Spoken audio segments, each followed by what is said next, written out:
ஓம் சாந்தி 20/5/2025. இனிமையான குழந்தைகளாகிய உங்களுக்கு அழிவற்ற வருமானம் பெற வைப்பதற்காக தந்தை வந்திருக்கிறார்.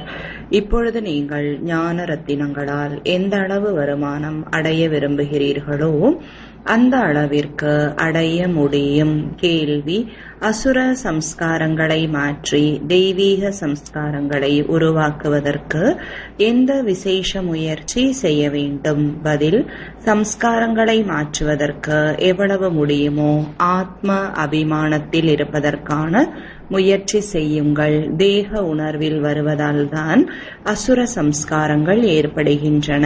தந்தை அசுர சம்ஸ்காரங்களை தெய்வீக சுபாவமாக மாற்றுவதற்காக வந்திருக்கிறார். முதலில் நான் ஆத்மா, பிறகுதான் இந்த சரீரம் என்ற முயற்சி செய்யுங்கள். பாடல்: நீங்கள் இரவெல்லாம் தூங்கி கழித்தீர்கள். ஓம் சாந்தி. இந்த பாடலை குழந்தைகள் பலமுறை கேட்டிருக்கிறீர்கள். ஆன்மீக குழந்தைகளுக்கு ஆன்மீக தந்தை எச்சரிக்கை கொடுத்து கொண்டே இருக்கிறார். இது இழப்பதற்கான நேரம் அல்ல, மிக அதிகமாக வருமானம் செய்யக்கூடிய நேரம் இதுவாகும். தந்தை வருமானம் செய்விப்பதற்காக வந்திருக்கிறார். அளவற்ற வருமானம் இருக்கிறது. யார் எவ்வளவு வருமானம் அடைய வேண்டுமோ அவ்வளவு அடைய முடியும். இது அழிவற்ற ஞான ரத்தினங்களால் புத்தி என்ற பையை நிறைக்கக்கூடிய வருமானம்.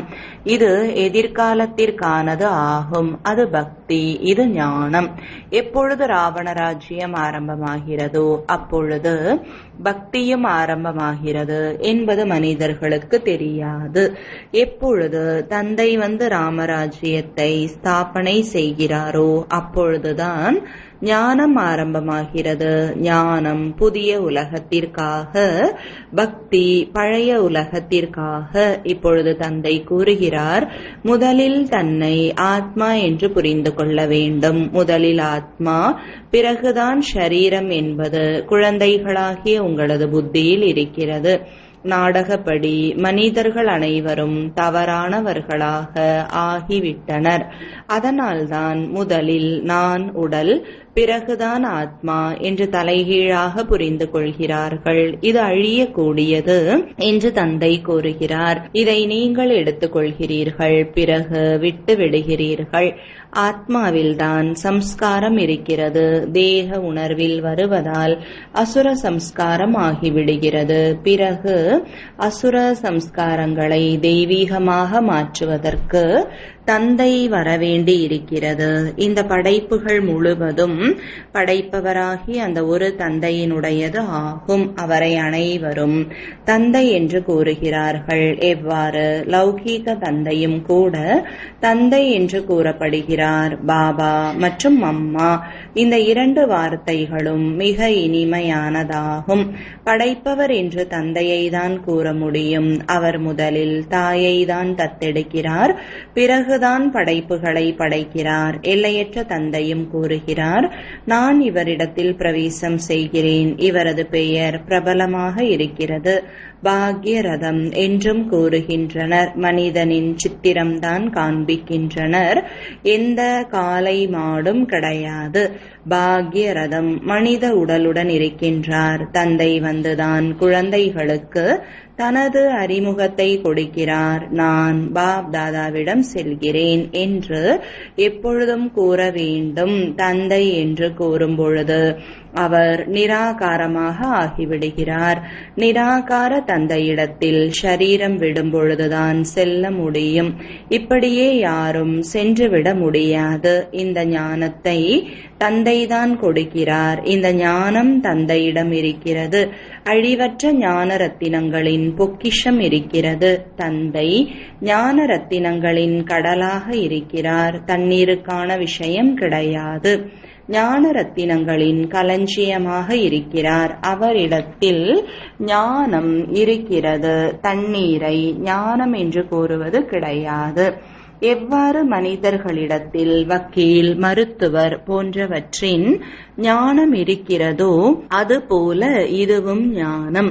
இந்த ஞானத்திற்காக தான் அனைத்து ரிஷி முனிவர்களும் படைப்பவர் மற்றும் படைப்பின் முதலிடை கடைசியை நாங்கள் அறியவில்லை என்று கூறி வந்தனர். அதை ஒரு படைப்பவர் மட்டுமே அறிவார். மரத்தின் விதையானவரும் அவர்தான். சிருஷ்டியின் முதலிடை கடைசியின் ஞானம் அவரிடத்தில் இருக்கிறது. அவர் எப்பொழுது வருகிறாரோ அப்பொழுது கூறுவார், இப்பொழுது உங்களுக்கு இந்த ஞானம் கிடைத்திருக்கிறது என்றால் நீங்கள் இந்த ஞானத்தின் மூலம் தேவதைகளாக ஆகிறீர்கள். ஞானத்தை அடைந்து பிறகு பிராப்தியை அடைகிறீர்கள். அங்கு இந்த ஞானத்திற்கான அவசியம் இருக்காது. தேவதைகளிடத்தில் இந்த ஞானம் இல்லாததால் அவர்கள் அஞ்ஞானிகள் என்பது கிடையாது. அவர்கள் இந்த ஞானத்தின் மூலம் பதவியை பிராப்தியாக அடைந்து விட்டனர். பாபா, வாருங்கள், நாங்கள் தூய்மையற்ற நிலையிலிருந்து எப்படி தூய்மையாக ஆவது, அதற்கான வழியை கூறுங்கள், அதாவது ஞானம் கூறுங்கள் என்று தந்தையை அழைக்கின்றனர். ஏனென்றால் அறியாமல் இருக்கின்றனர். ஆத்மாக்களாகிய நாம் சாந்தி தாமத்திலிருந்து வந்திருக்கிறோம் என்பதை இப்பொழுது நீங்கள் அறிவீர்கள். அங்கு ஆத்மாக்கள் அமைதியாக இருக்கும் நடிப்பை நடிப்பதற்காக இங்கு வந்திருக்கிறது. இது பழைய உலகம் என்றால் அவசியம் புதிய உலகம் இருந்திருக்க வேண்டும். அது எப்பொழுது இருந்தது, யார் ராஜ்யம் செய்தனர் என்பதை யாரும் அறிந்து கொள்ளவில்லை. நீங்கள் இப்பொழுது தந்தையின் மூலம் அறிந்திருக்கிறீர்கள். தந்தைதான் ஞானக்கடலாக சத்கதியின் வள்ளலாக உள்ளார். அவரைதான் அழைக்கின்றனர். பாபா, வந்து எங்களது துக்கத்தை நீக்குங்கள், சுகம் அமைதியை கொடுங்கள். ஆத்மா அறிந்திருக்கிறது, ஆனால் தமோ பிரதானமாக ஆகிவிட்டது. அதனால்தான் தந்தை மீண்டும் வந்து தனது அறிமுகத்தை கொடுத்து கொண்டிருக்கிறார். மனிதர்கள் ஆத்மாவையோ பரமாத்மாவையோ அறியாமல் இருக்கிறார்கள். ஆத்மாவிற்கு ஞானமே இல்லை எனும் பொழுது பரமாத்மா அபிமானிகளாக எப்படி ஆக முடியும்? முன்பு நீங்களும் அறியாமல் இருந்தீர்கள். இப்பொழுது ஞானம் கிடைத்திருப்பதால் புரிந்து கொள்கிறீர்கள். முகம் மனிதனாக இருந்தது, ஆனால் தோற்றம் குரங்கு போன்று இருந்தது. இப்பொழுது தந்தை ஞானம் கொடுத்திருப்பதால் நாமும் ஞானம் நிறைந்தவர்களாக ஆகிவிட்டோம். படைப்பவர் மற்றும் படைப்பின் ஞானம் கிடைத்திருக்கிறது. நமக்கு பகவான் கற்பிக்கிறார் என்பதை நீங்கள் அறிந்திருக்கிறீர்கள் என்றால் எவ்வளவு போதை இருக்க வேண்டும்? பாபா ஞானக்கடலானவர். அவரிடத்தில் எல்லையற்ற ஞானம் இருக்கிறது. நீங்கள் யாரிடம் வேண்டுமென்றாலும் செல்லுங்கள். சிருஷ்டியின் முதலிடை கடைசியின் ஞானம் மட்டுமின்றி ஆத்மாவாகிய நான் எப்படிப்பட்டவன் என்பதையும் அறியாமல் இருக்கிறார்கள். தந்தையை நினைவு செய்கிறார்கள். துக்கத்தை நீக்கி சுகத்தை கொடுப்பவர். இருந்தாலும் ஈஸ்வரன் சர்வ வியாபி என்று கூறிவிடுகின்றனர். நாடகப்படி இது அவர்களது குற்றம் கிடையாது என்று தந்தை கூறுகிறார். மாயை முற்றிலும் கீழான புத்தியுடையவராக ஆக்கிவிடுகிறது. புழுக்களுக்கு அசுத்தத்தில்தான் சுகம் கிடைக்கிறது. அசுத்தத்திலிருந்து நீக்குவதற்காக தந்தை வருகிறார். மனிதர்கள் சாக்கடையில் மாட்டியிருக்கிறார்கள். ஞானத்தை பற்றி அறிந்து கொள்ளவே இல்லை என்றால் என்ன செய்வது? புதைகுழியில் மாட்டியிருக்கிறார்கள் என்றால் பிறகு அவர்களை வெளியேற்றுவது மிகவும் கடினமாகி விடுகிறது. பாதி அல்லது முக்கால் பங்கு வெளியேற்றி கொண்டு வந்த பிறகு ஒருவேளை கைவிட்டு விட்டால் கீழே விழுந்து விடுகிறார்கள். சில குழந்தைகள் மற்றவர்களுக்கு ஞானம் கொடுத்து அவர்கள் மாயையிடம் அடி வாங்கி விடுகிறார்கள். ஏனென்றால் தந்தையின் கட்டளைக்கு புறம்பாக காரியம் செய்து விடுகிறார்கள். மற்றவர்களை வெளியேற்றுவதற்கு முயற்சி செய்து தானே கீழே விழுந்து விடுகிறார்கள். பிறகு அவர்களை வெளியேற்றுவதற்கு எவ்வளவு முயற்சி செய்ய வேண்டி இருக்கிறது? ஏனென்றால் மாயையிடம் தோற்று விடுகிறார்கள். அவர்களுக்கு தனது பாவங்களை உறுத்தி கொண்டு இருக்கும் மாயையிடம் யுத்தம் நடைபெறுகிறது. இப்பொழுது நீங்கள் யுத்த மைதானத்தில் இருக்கிறீர்கள். அவர்கள் புஜபலத்தினால் யுத்தம் செய்யக்கூடிய இம்சை நிறைந்த சேனைகள். நீங்கள் அஹிம்சையின் மூலம் ராஜ்யத்தை அடைகிறீர்கள். வன்முறையில் கூட 2 வகைகள் உள்ளன. ஒன்று காமத்தில் செல்வது, மற்றொரு இம்சை, மற்றவரை துன்புறுத்துவது. நீங்கள் இப்பொழுது இரட்டை அஹிம்சாதாரிகளாக ஆகிறீர்கள். ஞான பலத்தின் இந்த யுத்தத்தை பற்றி யாரும் அறிந்து கொள்ளவில்லை. அஹிம்சை என்றால் என்ன என்று யாரும் அறியவில்லை. பக்தி மார்க்கத்தின் சடங்குகள் எவ்வளவு இருக்கின்றன. பதீத பாவனனே வாருங்கள் என்று பாடுகிறார்கள். ஆனால் நான் எப்படி தூய்மையாக ஆக்குகிறேன் என்பது யாருக்கும் தெரியாது. கீதையிலேயே தவறு செய்து விட்டனர். மனிதனை பகவான் என்று கூறிவிட்டனர். சாஸ்திரங்களை உருவாக்கியது மனிதர்கள்தான். மனிதர்கள்தான் படிக்கிறார்கள். தேவதைகள் சாஸ்திரங்கள் படிக்க வேண்டிய அவசியமில்லை. அங்கு எந்த சாஸ்திரங்களும் கிடையாது. ஞானம், பக்தி, பிறகுதான் வைராகியம். எதன் மீது வைராகியம்? பக்தியின் மீது, பழைய உலகத்தின் மீது வைராகியம், பழைய ஷரீரத்தின் மீது வைராகியம். இந்த கண்களின் மூலம் எதையெல்லாம் பார்க்கிறீர்களோ அவைகள் இருக்காது என்று தந்தை கூறுகிறார். இந்த முழு மோசமான உலகத்தின் மீது வைராகியம். மற்றபடி நீங்கள் புதிய உலகத்தை தெய்வீக பார்வையின் மூலமாக பார்க்கிறீர்கள். நீங்கள் புதிய உலகத்திற்காக படிக்கிறீர்கள். இந்த படிப்பு இந்த பிறப்பிற்காக கிடையாது. வேறு எந்த படிப்பாக இருந்தாலும் அது இந்த ஒரு பிறவிக்காக தான். இப்பொழுது சங்கம யுகம். ஆகையால் இப்பொழுது நீங்கள் எதை படிக்கிறீர்களோ அதன் பிராப்தி உங்களுக்கு புதிய உலகத்தில் கிடைக்கும்.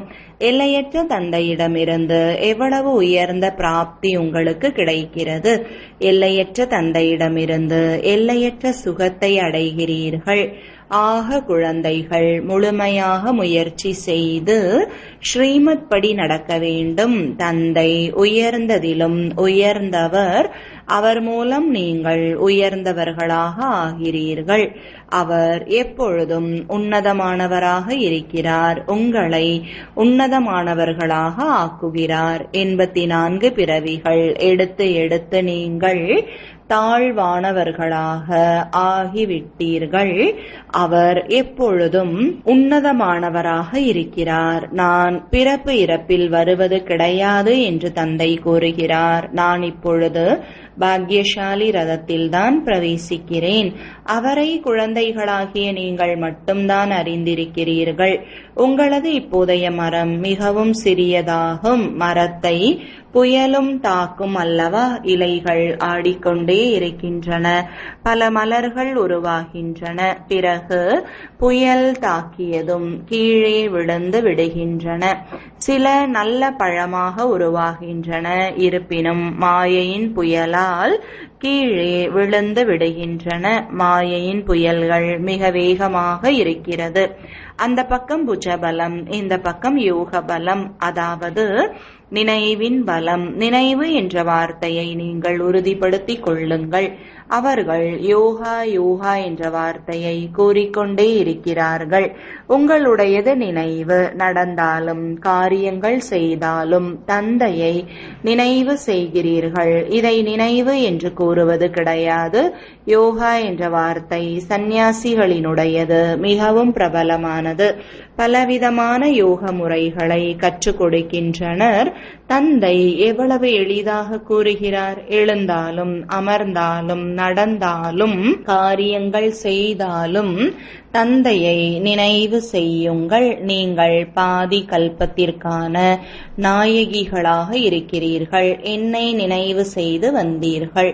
இப்பொழுது நான் வந்திருக்கிறேன். யாரும் ஆத்மாவை அறிந்து கொள்ளவில்லை. அதனால்தான் தந்தை வந்து உணர வைக்கிறார். இது புரிந்து கொள்வதற்கு மிக ஆழமான விஷயம்.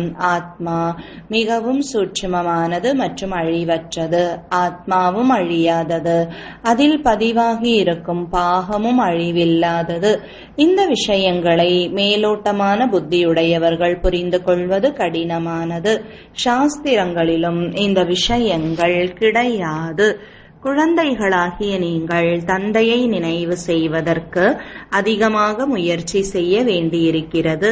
ஞானம் மிகவும் எளிது. மற்றபடி விநாச காலத்தில் அன்பான புத்தியுடையவர்கள் மற்றும் அன்பற்ற புத்தியுடையவர்கள் என்று நினைவிற்காக தான் கூறப்படுகிறது. நினைவு நன்றாக இருக்கிறது என்றால் அன்பான புத்தியுடையவர் என்று கூறப்படுவர்.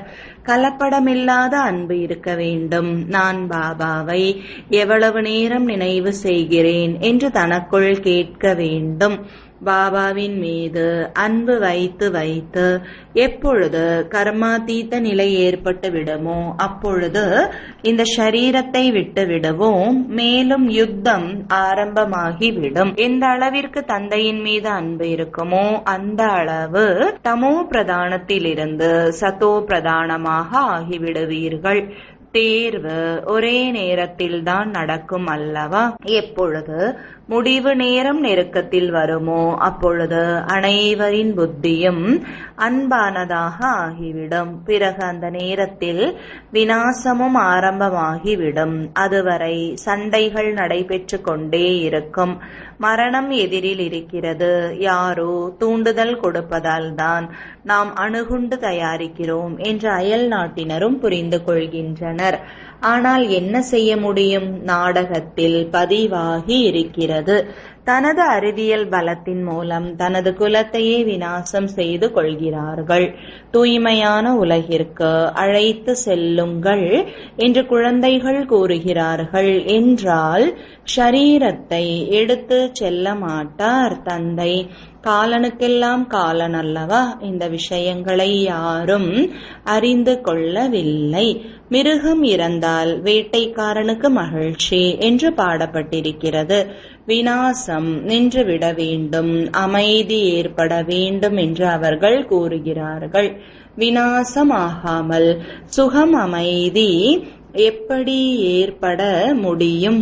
ஆகையால் சக்கரத்தை பற்றி புரிய வையுங்கள்.